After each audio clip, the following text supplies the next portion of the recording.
সফল কৃষি পরামর্শ থেকে আপনাদের সবাইকে স্বাগতম। দেখুন, পেঁয়াজের গাছে পোক লাগছে, অটোমেটিক গাছটা খাইতেছে এবং সাথেও লেগে রয়েছে, একবারে প্রমাণ। এই পোক লাগলে আপনারা কি করবেন? সম্পূর্ণ ভিডিওতে আজকে দেখাই দেওয়া হবে এই পোক লাগলে কি দিলে তার সমাধান হবে। এই পোক এমন একটা খারাপ পোক, এক রাত্রের ভিতরে আপনার পুরো জমি এরা পাতা খেয়ে ফেলতে পারে। আসলে পেঁয়াজের জমির পাতাই হলো আসল, পাতাই হলো মেন।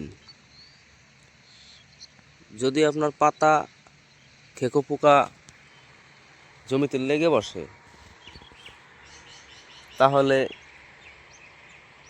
ভালো ফলন আপনারা পাবেন না।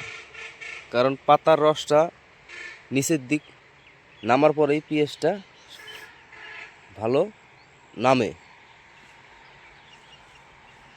পাতার রসটা যদি আগেই নষ্ট করে ফেলে পোকে, তাহলে তো পেঁয়াজ হওয়া সম্ভব না।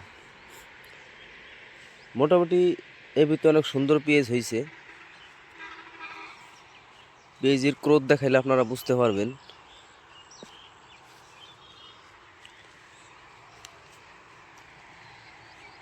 দেখুন, এই যে পেঁয়াজের ক্রোধ দেখা যায়, অনেক বড় পেঁয়াজ হয়েছে। মোবাইলে তো ছোট দেখা যায়, অনেক বড় বড় পেঁয়াজ হয়েছে এখানে। এখানে এই পোক লাগলে আপনারা কি করবেন? ওটাকে বলা হয় কারেন্ট পোক। ওইটা দেখার সাথে সাথেই আপনারা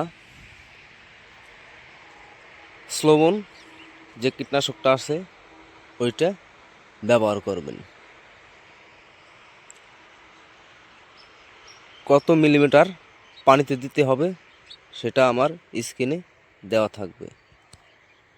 ধন্যবাদ।